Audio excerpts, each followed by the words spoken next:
Hi, everyone. My name is Erica Rose. I am the program coordinator and faculty for UNO's fully online undergraduate library science degrees. And if this is the first time you're hearing of that, spread the word. You can get a bachelor's degree in library science. It's a real thing and you can do it fully online. But before landing in higher ed, which I really love my work, I worked in public libraries for a long time and I served in several different roles, and I really loved my work in that space as well. I'm here today to engage in a discussion. I'm not here as a subject matter expert, but I am a deeply interested party when it comes to this conversation. I'm here because I am concerned for my profession when it comes to occupational wellness. And I'm also here because it's important to me that we think about how we provide better support for our current, but also our future librarians. A big part of my job is to think about how to prepare our students for successful careers in libraries. And as we moved through the challenges of the pandemic a few years ago, I noticed that I was hearing from more and more of my colleagues that they felt tired, demoralized, frustrated. I noticed the same thing from my students. Frankly, I noticed the same thing in myself. I also noticed that I'm still hearing these things even now in 2024. And I began to feel strongly that we needed to discuss these feelings and figure out how to nurture ourselves as we move through this beautiful but sometimes difficult career. And it's a beautiful and sometimes difficult world. So we started by having conversations with our students, simply providing space to acknowledge this phenomenon and give people the opportunity to own this. And while that was a good start, it didn't feel like enough. So then we decided we needed to find ways for students to practice taking care of themselves professionally. And we realized in doing that, we also needed to practice taking care of ourselves professionally as faculty, as librarians, as professionals. So now each of our students has to develop a wellness plan within their final class that they take with us. And they have to report on their actions as they move through the semester. And that accountability piece of it is really, really important. The other piece of it is that we as teachers are really committed to doing as much modeling as we can for them whenever possible.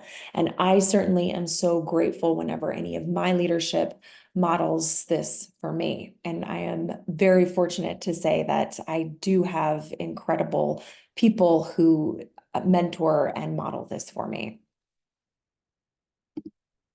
I'm guessing that many of you are here for these same reasons. You feel the need to enhance your personal occupational wellness. You are concerned about trends you're seeing maybe in your staff, in your communities. Maybe you're worried about the future of your profession. That's why I'm here today. I'm eager to share information with you, but I'm equally as eager to hear from you. What are you seeing when this comes to your own career, your own libraries? What are your questions? What are your challenges? What are your needs?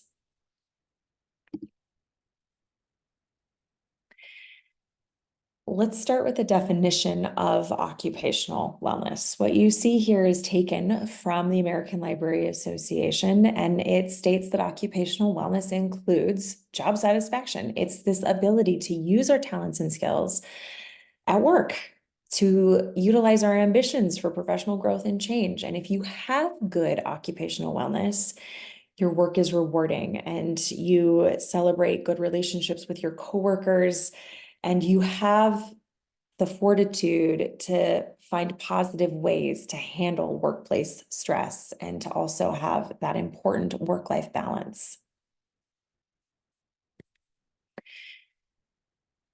This quote felt like an important addition to this discussion of occupational wellness.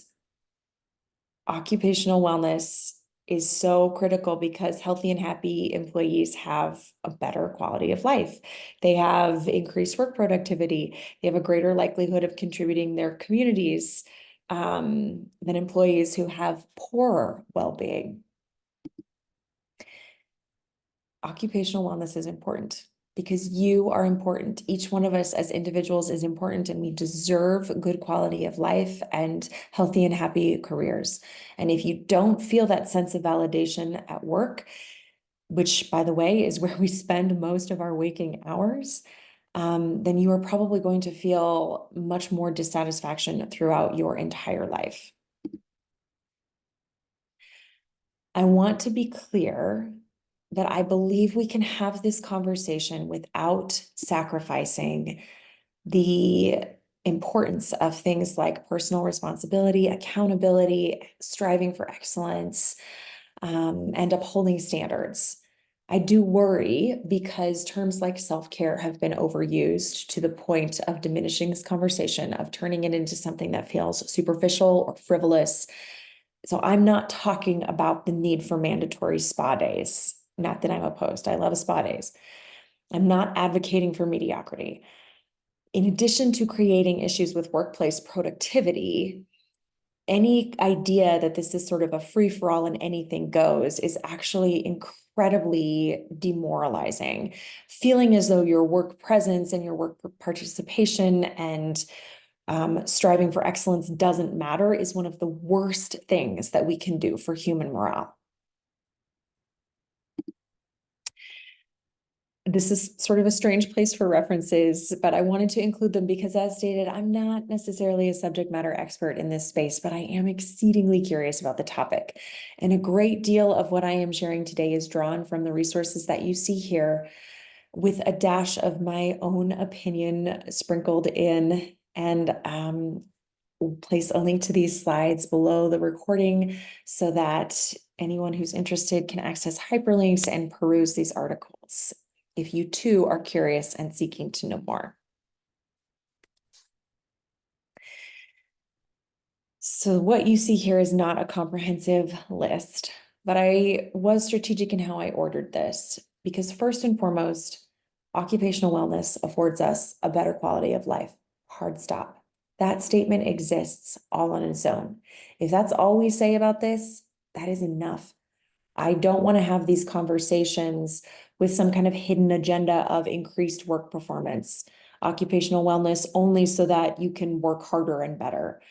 Now, I do think that increased work performance happens to be an important byproduct, but it is so critical that we acknowledge that we deserve to be happy simply because we are humans. We deserve to be healthy simply because we exist. Healthy workplaces lead us to better health throughout the rest of our lives. This is such incredible work that we do in libraries. And I would like for me and for you and for all of our fabulous colleagues and incoming librarians to celebrate many years in library land. But in order to do this, we have to think about stopping the phenomenon of burnout.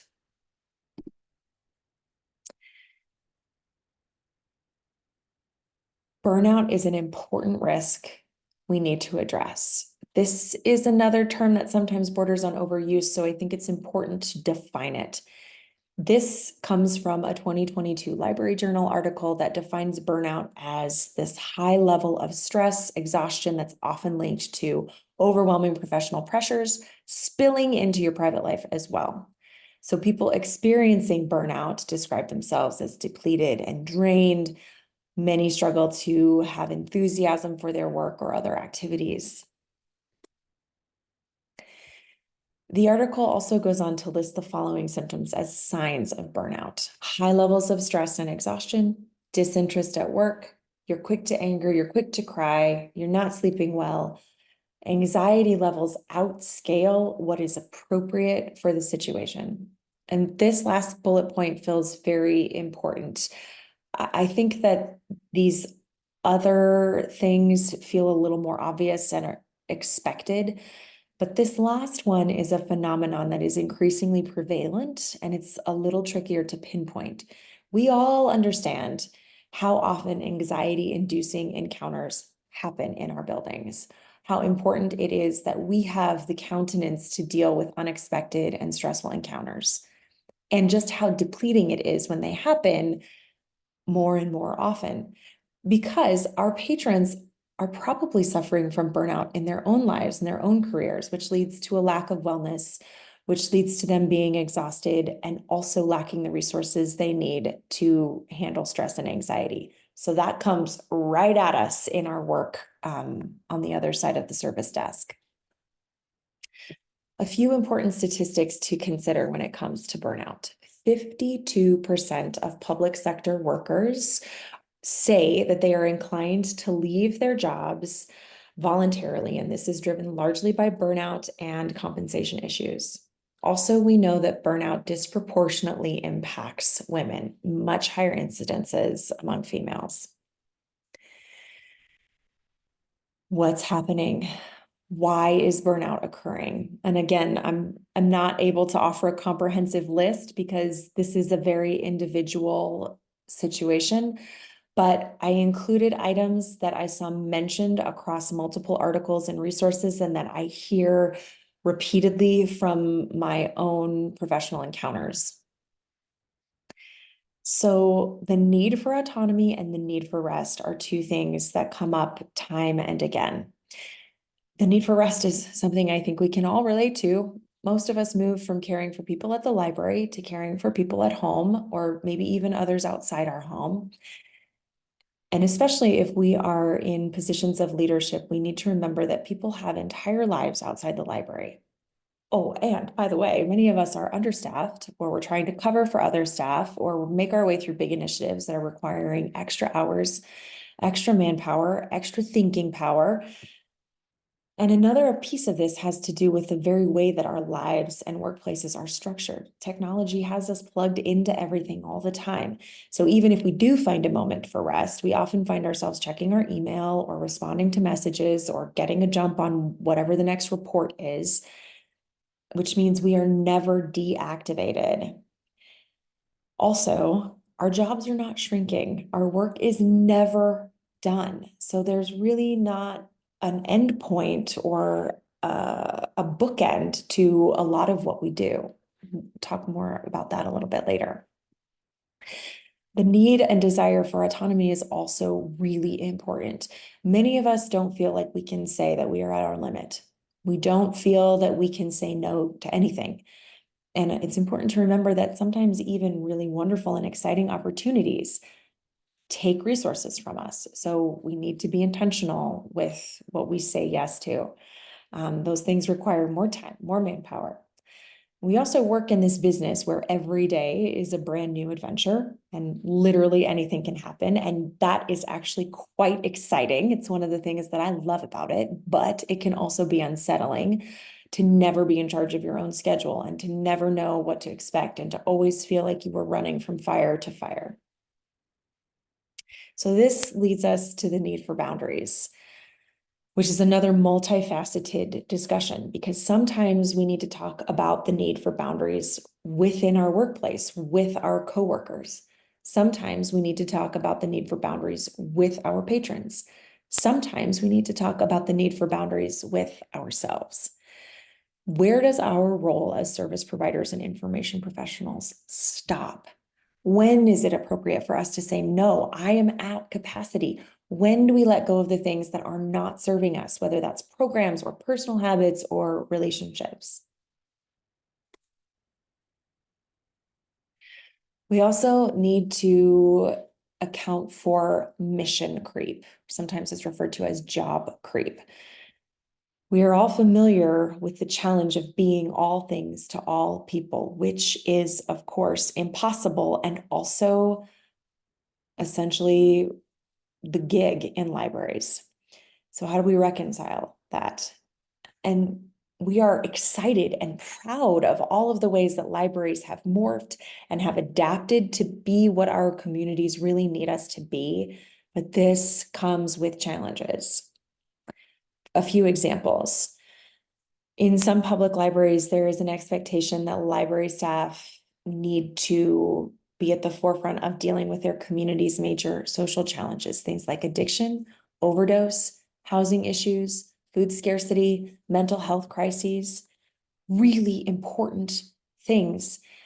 and all things that require specialized skills, specialized knowledge, and training that a lot of us don't have the bandwidth for. Certainly, we're not expecting all the things that are careers unto themselves. And I think libraries are doing incredible work in these spaces.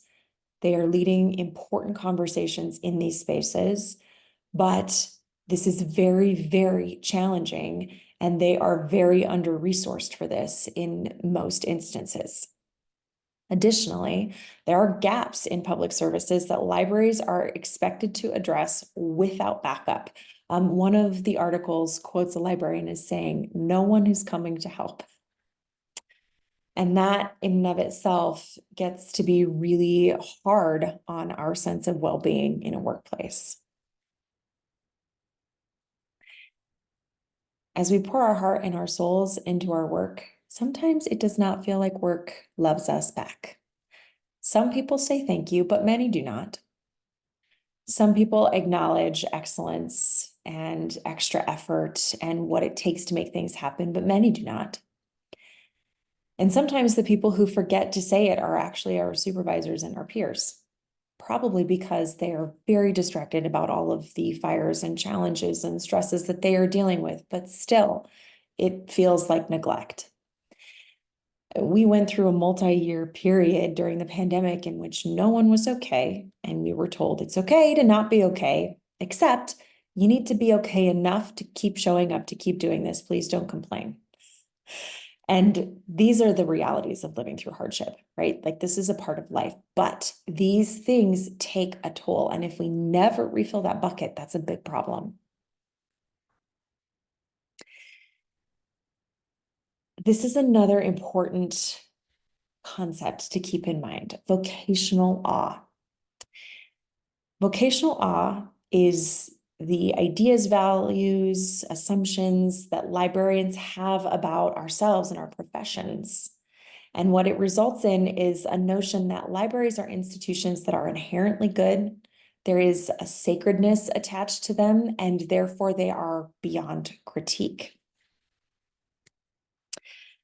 The problem with vocational awe is that when we tie the efficacy of our work to the amount of passion and the goodness of our work as a common good, when the language around being a good librarian is directly tied to that struggle and sacrifice, then the more we struggle and the harder it is, then the more sacred it is.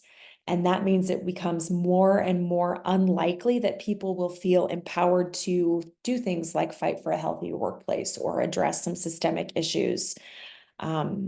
I love the ending of this quote that libraries are just buildings. It is the people who do the work, and we need to treat these people well. Vocational awe and the issues that come with it, this inability to address problems, makes many of us feel suffocated. You know, we're here because we believe in what we do. We are committed to its value in the world. But that commitment sometimes puts us at odds with having critical dialogue about our problems. We worry that we'll be seen as ungrateful or not committed or even superficial if we point out some of the flaws in our profession. Before we move on to solutions, there are a few things that I want to highlight.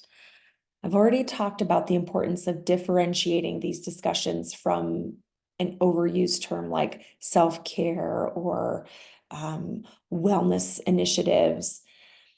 And when we're talking with our teams and our colleagues about how we address these issues, I think it's really important to note that a great deal of this is institutional. We can't self-care our way out of some of these systemic issues. No amount of bubble baths is going to address stagnant wage issues. And speaking of self-care or wellness initiatives, the only thing worse than not talking about how we nurture occupational wellness for our people is to throw out terms like self-care or wellness plans and demand people take better care of themselves, but then provide zero resources or space for them to do this.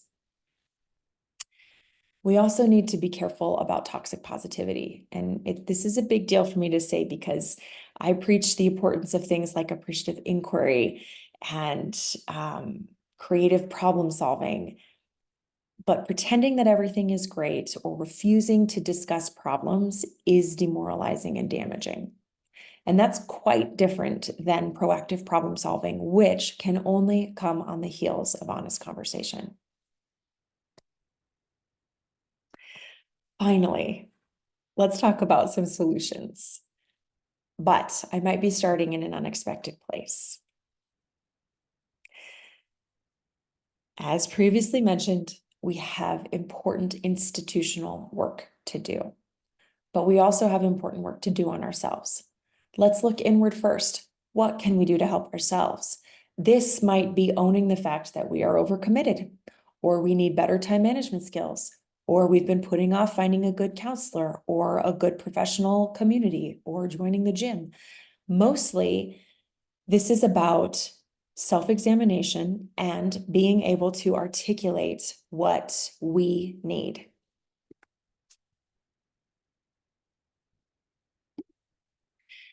I have found wellness assessments to be a really useful starting point when trying to find out more about ourselves. Our students complete these assessments. I do it too each year, and most are amazed at the gaps and surprises that emerge. Even if you aren't surprised, there's something to be said for seeing your growth opportunities laid out on a sheet of paper.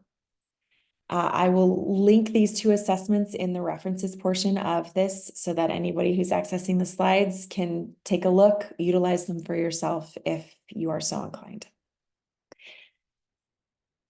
After our students fill out their assessments and we have them create an easy plan for nurturing their journeys, this is the plan that they follow. It's a lot like a professional development plan with a twist. We ask them to identify something to read, something to watch, something to listen to, and something to participate in over the next several months. The really important aspect of this is the accountability touch points. For students, these happen with instructors and with their peers. For all of the rest of us, this is where a professional community really comes in. It's important to embrace the fact that you're going to have to do some experimentation when finding out what actually makes you feel nurtured. I tried meditation 20 times before I finally gave up. It's not for me. Turns out long walks are much better for me. Whatever it is completely individuated and completely authentic to whoever you are. So don't be afraid to tweak and keep practicing. I also think it's important to note that practice is a very important piece of this. We don't move a mountain all at once.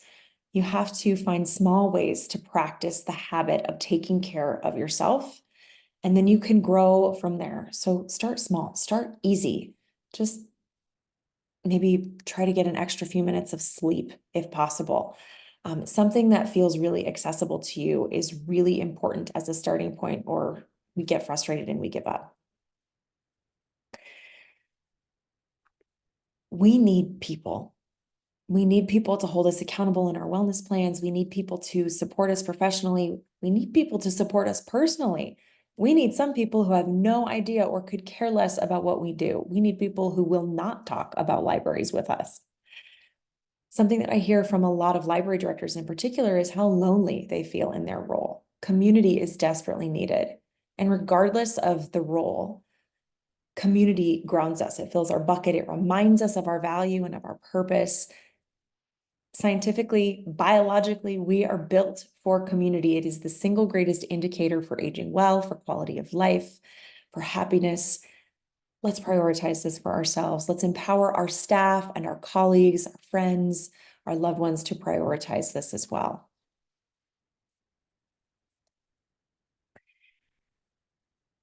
Over-identification is another important concept to be mindful of. Yes, our work is important. It is very important. It is incredibly meaningful, but we are whole humans with whole identities outside of our professional roles. Work takes up a lot of waking hours, and it is easy for us to put too much emphasis on our professional identity. And let go of or neglect the other identities that are such important aspects of our life. As we seek to find the balance and the reasonable spot in being everything to everyone, I think we need to consider that we might be better off doing 3 things really well rather than doing 15 things in a panic. What is reasonable within the resources that we have? We can apply this idea to our programming lineup, to whether or not we have the capacity for another community partnership, to the hours that we are able to keep the lights on in our buildings. But we can also apply this to ourselves as we think about the resources that we ourselves have to give. When can we say no or let go of things? And this is a tough one. We also need to think about which pieces are truly expectations from others versus the expectations that we place on ourselves. Do you have to have email alerts on your phone? Probably not in your contract. Do you have to respond to all of those text messages immediately? Do you have to take on that additional committee? Or do you say yes out of habit or because it feels really good to say yes and you're not really thinking about what that means in the big picture?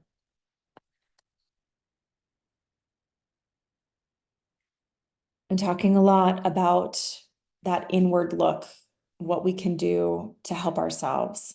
I do want to take some time here to emphasize the institutional factors that are so important in this discussion.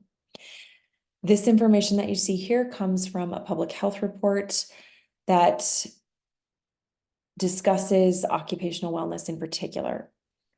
If you're in leadership, this might be a great list to use as a guide when you are stepping into conversations in which you get to advocate for your organizations and your staff. Provision of adequate leave, supporting workers returning after injury, good management for disabilities, opportunities for higher wages and advancement, autonomy, flexibility, and control over job tasks, improvements to organization of work and job structures, improving physical work environments, and access to healthcare coverage. These are all key staples for healthy work environments. And some of these require a lot of important and probably long timeline conversations and initiatives with stakeholders. Some of these, though, are a bit more accessible and you may have a bit more personal control over. Are there improvements that you can make to your physical work environment for yourself or empower your staff to make? What can you do to give people just a little bit more control over their job tasks or their schedule or where they work?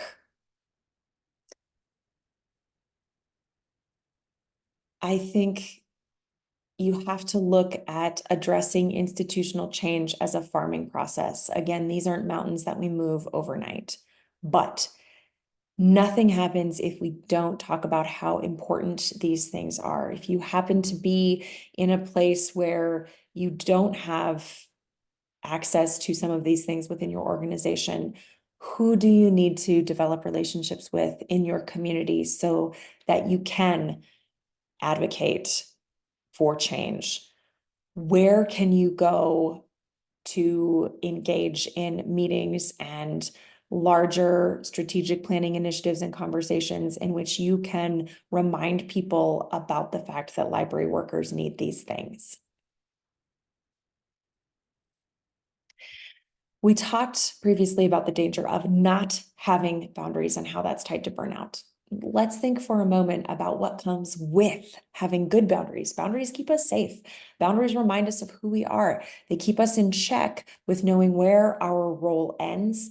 They help us hold the line when it comes to knowing what is and what isn't our business. And I would just like to highlight that what you see here comes from NAADAC.org, which is the Association for Addiction Professionals. I've discovered that a lot of our folks in mental health professions are very intentional with their discussions and practices around occupational wellness. And they have a lot to offer us when it comes to strategies for things like developing good boundaries and taking care of ourselves. This is a slide taken from one of their trainings talking about how to identify areas where stronger boundaries are needed. Number two, number four, number six really stuck out to me. Maybe these are my own personal growth opportunities. But I feel like I often see these things in play within our service profession, which tends to attract a highly empathetic group of people. And empathy is a wonderful thing, but it can work against us when we take on feelings and stress as our own. When we overextend ourselves by already saying yes, which we've already addressed, this actually leads us to feeling a little bit passive aggressive, a little bit bitter, a little bit resentful. And when we allow our boundaries to be stepped over, and when we don't know when to stop or say no, we sometimes inadvertently end up stepping on other people's boundaries as well, because we ourselves do it. We feel like it's reasonable to ask other people to do it. Here are a few boundary setting strategies to consider. Many, many others. I hope that this is a conversation that everyone continues to have, and people are willing to talk back and forth about strategies that are really helpful personally or that they see being helpful to others. Limiting our information consumption and stimulation is really important. We have a constant barrage coming at us. Our work never ends. Setting some clear stopping points is critical. And if we've had a very stressful day at work, it might not be a great idea to go home and do some doom scrolling or turn on the news. Leave it off. Stop with the stimulation. Stop taking it in. Stop processing everything that the world is throwing at you. We might also consider some boundaries around privacy and not having to give our entire selves over to our patrons, and not having to know all that our patrons sometimes want to share with us, knowing when it's time to redirect so that we can both protect ourselves and protect our patrons. Modeling boundaries is so important because leaders have a tremendous influence in creating cultures where people celebrate healthy work boundaries. You must model what you hope for your staff to achieve. If you send an email at 11 p.m., you set the precedent for late night work, even if you don't expect a response. Use the scheduling features so that if you're working at night, you can still do what you need to do, but nobody else gets it until 7:30 or 8 a.m. Take your full lunch break so that your staff understands that they need to take their full lunch break. You need it. You need to shut down for 15 minutes. You need to nourish your body. You need to take a break from work and allow everything that you've been doing to just sort of settle and sift. It's very, very important, and it actually serves you much better throughout the rest of your day. You also need to take your vacation for all of those same reasons on a bigger scale. You need to take sick time. If you're sick, don't come into work sick. Your staff feels like they need to come into work sick. It's also a wonderful demonstration of, I'm going to take care of other people by not coming into work sick. This might mean that you have to put some effort into cross-training and succession planning. So again, this might not be an overnight switch that you can flip, but it is something to plan for and to start talking about and strategizing toward, so that you have some creative thinking and can move towards this. This might feel like a bit of an aside. I think it could easily be a 1-hour conversation all its own, but we also need to consider a direct correlation between rising rates of burnout and mental health concerns in regards to digital overload. If this is the new term for you, you see here that digital overload is the excessive intake of information, this sort of constant state of stimulation resulting from use of various digital devices. It's fueled by the fact that we're taking in all of this data all the time. It's always accessible to us. And there is so much pressure to stay connected, to stay on top of things, and to constantly be checking in. Look at the symptoms of digital overload: fatigue and burnout, difficulty concentrating, decreased productivity, poor sleep. All of this seems awfully similar to the symptoms of burnout. And I'm not trying to distract from all of the other very real things that we've discussed. I'm simply suggesting that there is a conflation of factors at play here. This one is just too big to ignore. Is it possible we aren't sleeping because we are all just slightly activated? We're subconsciously waiting for the next ping or the next meme or the next video. So if we're thinking about setting boundaries, I think we really need to prioritize this one: space away from all of the information and stimulation that is constantly coming at us. We have doors to open and service points to staff, but is there room in any of this for an increased flexibility? Are there opportunities to restructure things so that people have a little more autonomy over their job descriptions or their working environments? Can some of this be done remotely? Is there room for staff to identify passion projects? Where are your passion projects? What are you excited about? Flexibility and autonomy are concepts that many people tell me are important, but I see this as an area of particular importance within some of the younger people who are coming in through our libraries. That's something that we absolutely have to consider as we seek to attract that demographic to move us forward. We need them in our profession. And we can't get away from all of this without embracing the need for advocacy. None of this happens if we don't advocate and support, advocate to our stakeholders, advocate to our communities, advocate to each other, and provide support around these conversations. None of this happens if we don't discuss these things and state what is challenging and what is needed. Again, this can feel like a tall ask. So look for small opportunities where we can infuse some of these concepts, where we can remind people about how hard people are working in our service profession, about the boundaries that need to be set, about the things our service workers need to have access to. I am incredibly hopeful that we will continue to make progress in this space. I hear it in the conversations that my colleagues are having and that my students, who are our future colleagues and librarians, are having. I would love to know what strategies are working for you. So if you're ever inclined or want to continue the conversation, reach out to me at ecrose@unomaha.edu. And above all, thank you for all of the good work that you are doing. Take care of yourself out there.